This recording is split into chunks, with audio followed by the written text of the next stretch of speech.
Eto, mga kababayan, Lacson, may hinaing dahil kay Bato. O, pakinggan natin yung sinasabi ni Lacson, mga kababayan. Pampilo Lacson nito. Sabi ni Felipe Galdose, palibhasa, bayad ka. Natural, sinong tanga magbablog dito, hindi ka babayaran ni YouTube? Ikaw lang naman yung tangang DDS na kahit pinagmumura na kita, Felipe Galdose, wala ka nang kinikita at putang ina mo ka, nandyan ka pa rin. Ngayon niyo sabihin mga DDS na matalino kayo. Pinagmumura ko na kayo, di ba? Winalang hiya ko na yung mga pangalan niyo, pero natili pa rin kayo dyan. Kasi nga, bobo kayo, mga DDS. Tignan niyo, pinagmumura na kayo. Sinabihan ko ng pangit si Digong, bulok ang bagang, mamamatay sa dahig, hindi makauwi. Pero nandyan pa rin kayo. Hindi nyo ba iniisip mga DDS? The more na marami kayong comment dyan at the more na nanonood kayo sa akin, kumikita ako. Ngayon, sinong nagbabayad ng wifi ninyo? Di ba kayo? Ako, bawat comment ni DDS, kita ko yan. Kayo, bawat mura ko, ma-high blood kayo, masasaktan kayo, sisikip ang hininga ninyo in the name of Kibuloy. Mga DDS, wala. Talo kayo kahit anong gagawin ninyo, hanggang comment lang kayo. Talo kayo sa amin. Si Maharlika nga, kahit nilitsi-litsi na ng mga loyalista, pero pinapanood pa rin, di ba? Kumikita.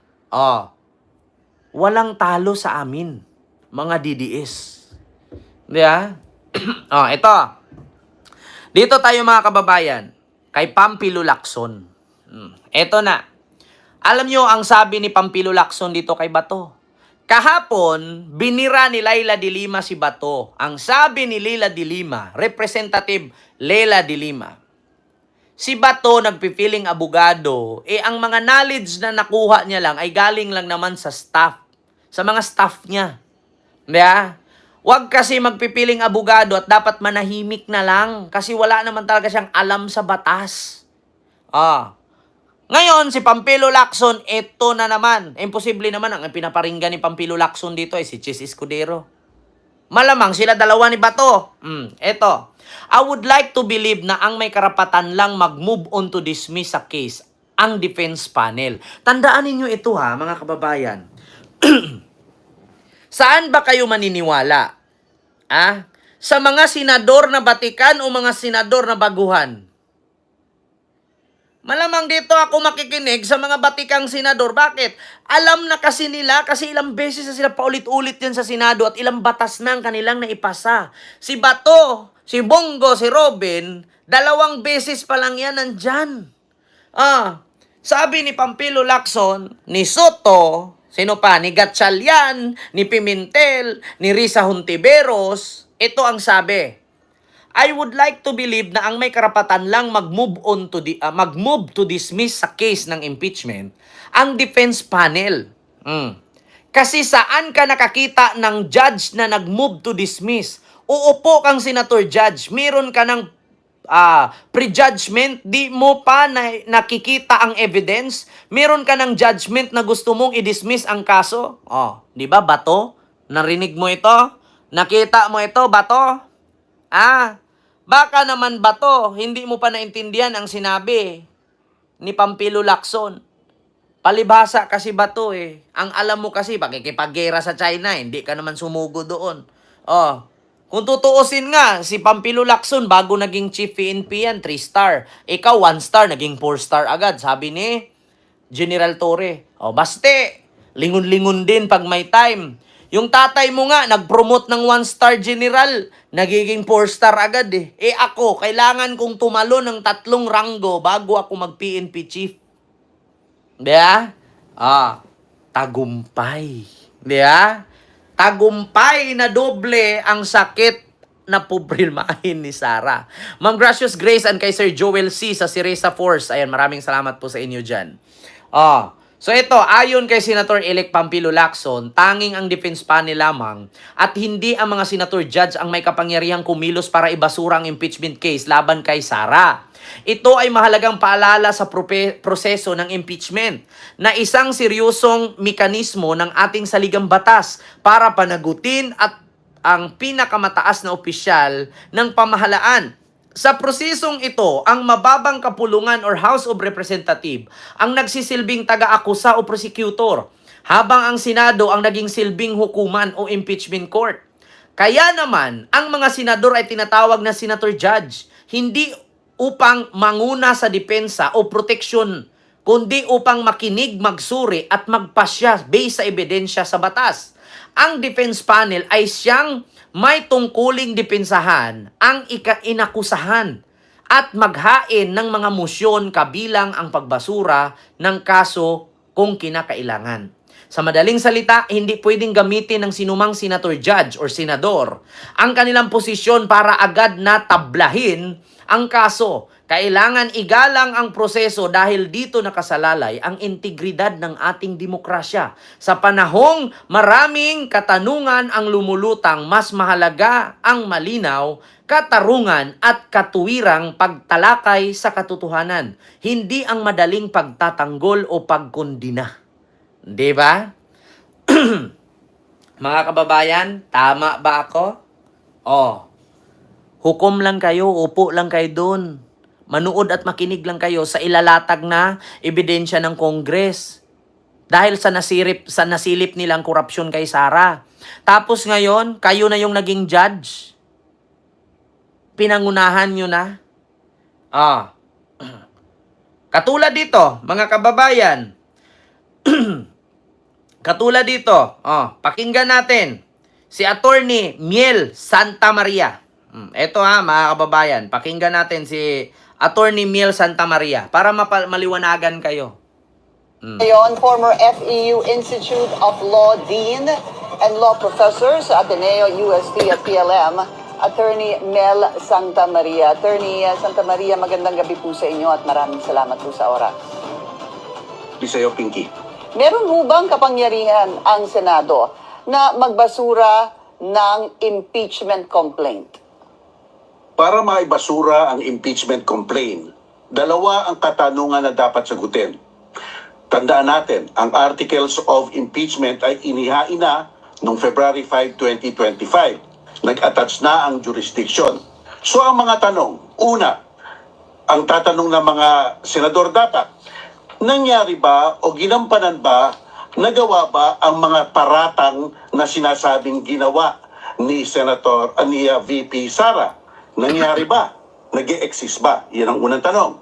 Ang pangalawang tanong, kung nangyari nga, humahantong ba ito sa impeachable offense na sinasabi ng konstitusyon?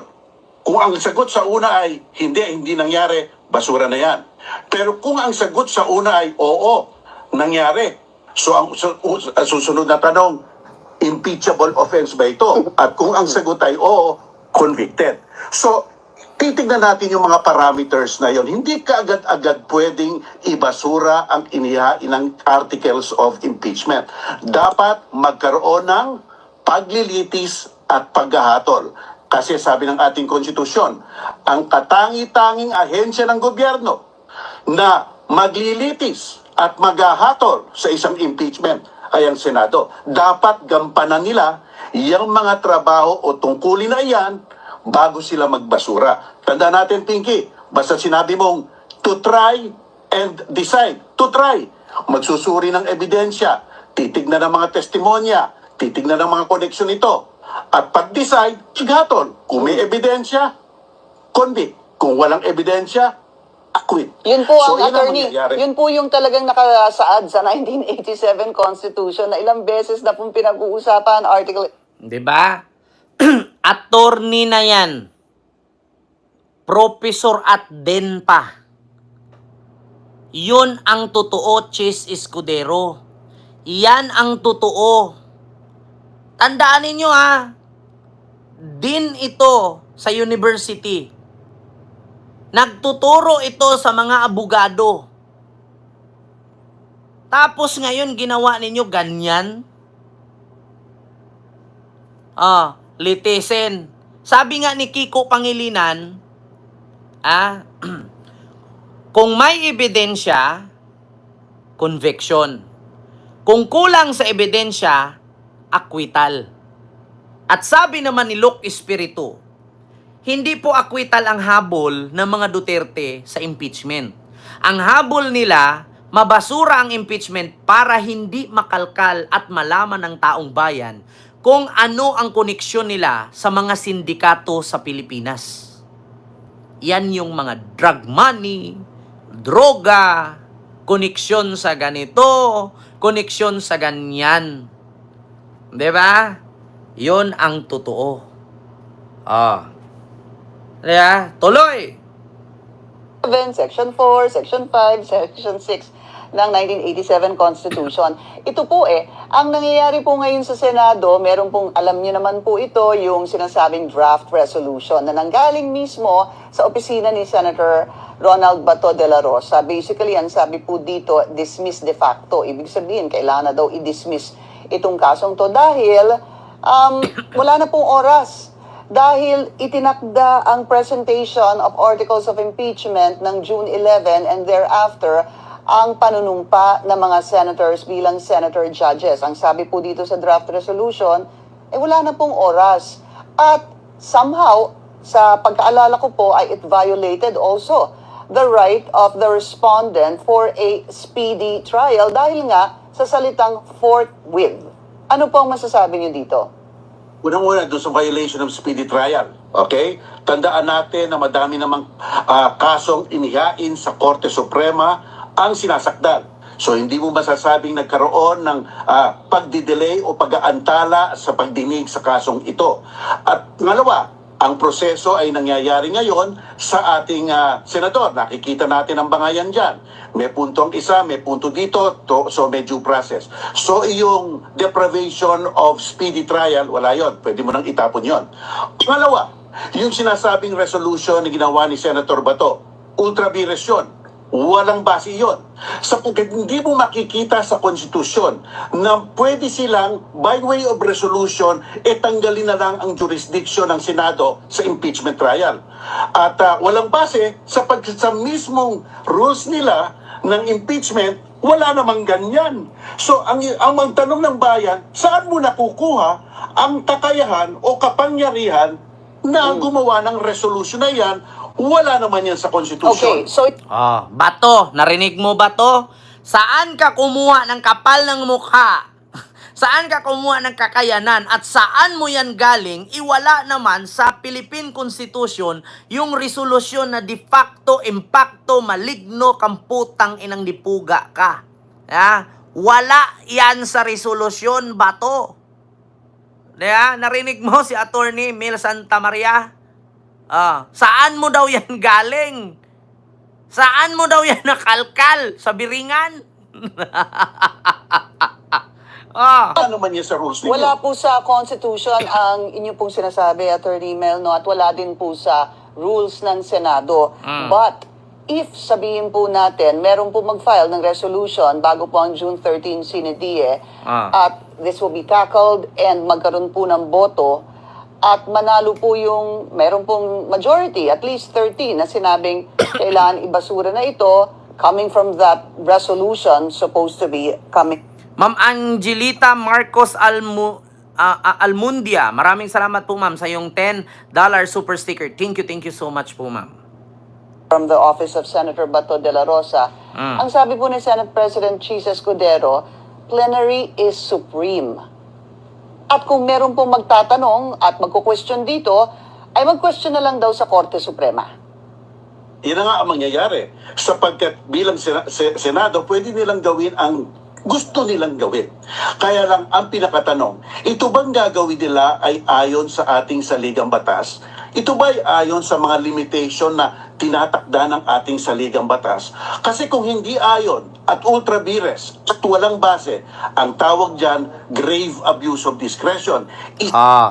grave abuse of discretion. Yan din yung sabi ni Attorney Chil Jokno. Halos lahat ng abogado, mga kababayan, kakamping, loyalista at mga bobong DDS. Hindi nyo pa ba naintindihan?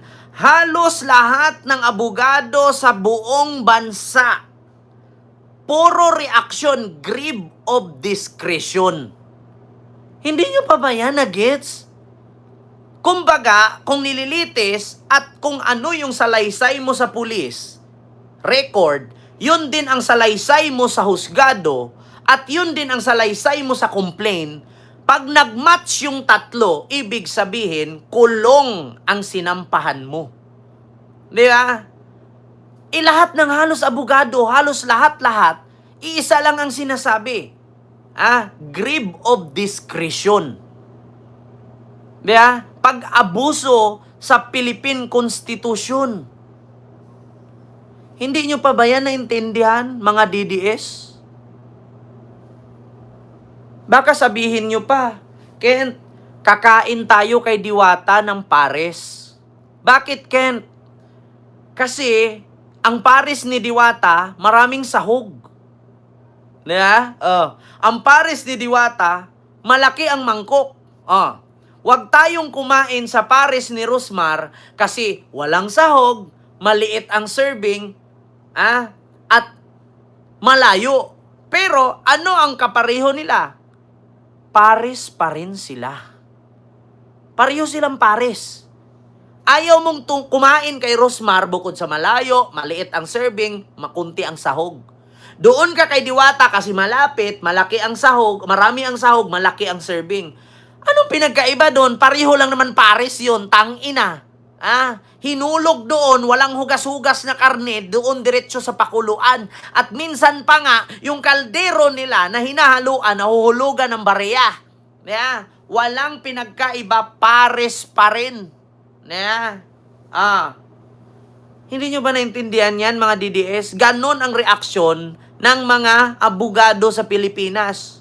Impeachment ni Sara, grave of discretion. Iisa lang. Magkaiba nga lang mukha nung nagtinda. Si Diwata, impacto. Si Rosmar, inkantada. Pero ang binta nila, pares pa rin. Di ba? Walang pinagkaiba. Di ba, Ma'am Chaicher? Sir Joel, di ba? Ganon lang kasimple yan. Alam niyo sa totoo lang, mga Pilipino, kung lahat ng sinasabi sa Senado ay tinagalog, mapapamura kayo. Palibhasa kasi itong mga DDS hindi nakakaintindi ng Ingles. Katulad kay Robin, magpapaliwanag pa. Mga tol, mga kasamaan kong senador tol, ipaliwanag ko lang ayon sa Tagalog para makaintindihan ang lahat tol. Minsan ba, Robin, nag-English ka ba? Ipapaliwanag ko lang tol sa salitang Tagalog para maliwanagan tayong lahat tol. Kailan ka ba nag-English, Robin? May paliwaliwanag ka pa sa Tagalog. Putang ina, nung naghurado ka nga sa Pilipinas Got Talent, inaway mo pa nga yung Koreano na hindi marunong mag-Tagalog. Mag-Tagalog ka. Pag hindi ka nag-Tagalog, hindi kita papapasukin. I-ex kita. Sabi niya.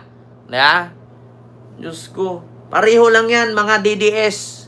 Ayaw yung kumain kay Rosmar kasi gusto nyo kay Diwata. Pero ano ang niluto nila? Pareho lang pares. Di ba? Ganun po katanga ang mga DDS, mga kababayan. Kaya minsan, mga kababayan, kung magiging palpak at magkadalitsi-litsi ang ating bansa, kasalanan ng mga DDS yan. Biruin nyo ba naman, sabi ni Panelo, ang Pilipinas ay Duterte country yan.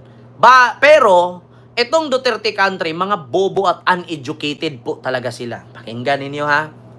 Dito tayo magtapos, mga kababayan, sa sinabi ni Panelo. Ito, ha? Panelo to DDS, uneducated. Panilo nagsabi niyan, hindi ako Alam mo, sa tingin ko, si Bam Aquino, saka si, alam mo, yung Duterte country, talagang maraming blindly, I'm sorry to say, talagang bumoto dun sa 10. Kaya ang taas nila dun sa mga Duterte country. Pero pagdating dun sa iba, na maraming mga grupo ng mga bata na edukado, hindi nakapasa yung marami sa kanila. Dun sa among the Duterte. Yeah. Alam mo, yung Duterte country talaga, 'Di ba? Yung mga supporter daw ni Duterte, mga blind, mga bulag, mga hindi nakapag-aral. Kaya sila todo suporta doon sa Duterte na inendorso ni Sara kasi mga bobo sila. Nakita mo lang si Ipe doon, umiiyak pag yumakap, durog na durog, iboboto mo na. Nakita mo si Jimmy Bundok doon kumakanta-kanta, iboboto mo na. Pero pagdating sa mga edukadong tao, hindi nila iboboto yung Duterte. Bakit? Pag nanalo yan, mapareho lang yan kay Bato, kay Bongo, kay Ruben. Walang kwenta ang ating saligang batas at ang Senado. Diba? Anong ibig sabihin ni Panilo? Mga uneducated kayo, mga DDS. Diba? maraming blindly, I'm sorry to say, talagang bumoto dun sa 10. Kaya ang taas nila dun sa mga Duterte country. Pero pagdating dun sa iba, na maraming mga grupo ng mga bata na edukado, hindi nakapasa yung marami sa kanila. Dun sa among the Duterte. Yeah. Alam mo, yung Duterte country talagang maraming blindly, I'm sorry to say, talagang bumoto dun sa 10. Kaya ang taas nila dun sa mga Duterte country. Pero pagdating dun sa iba, na maraming mga grupo ng mga bata na edukado, hindi nakapasa yung marami sa kanila. Dun sa... Diba? May nag-comment, ang dapat daw na pagbigkas, grave abuse of discretion. Re-reactionan mo pa ako, baste, baby. Okay lang sana kung nag-reaction ka sa akin kung hindi ka DDS. Kahit anong reaksyon mo sa sinasabi ko, DDS ka pa rin. Di ba? Kahit anong paliwanag mo dyan sa grave abuse of discretion, dapat ganyan daw ang bigkas ko. Sir Tommy Hilo po. Kahit naman ano ang ibigkas ko dyan, Basti baby. DDS ka pa rin. May magbago ba sa'yo? Pag sinabing DDS, bobo yan, automatic. Kahit anong ibigkas ko dyan, si Robin nga, binoto ninyo, alam yung bobo eh. Tapos ako, re-reactionan mo pa, i-correction mo pa ako? Tang ina mo. Basti, baby, wag ka nang mag-correction sa sasabihin ko. Isa lang ang sasabihin ko. Kahit anong correction mo sa sinasabi ko, hindi mo pa rin yan maintindihan kasi DDS ka. Di ba? Kahit anong i-correction mo sa sinabi ko, kung kulang man ang word yung binigkas ko, walang magbago sa inyo kay DDS kayo. Ang definition ng DDS, bobo, tanga, inutil, uto-uto, mahirap, walang pera, at pangit ang lahi. Yan ang totoo.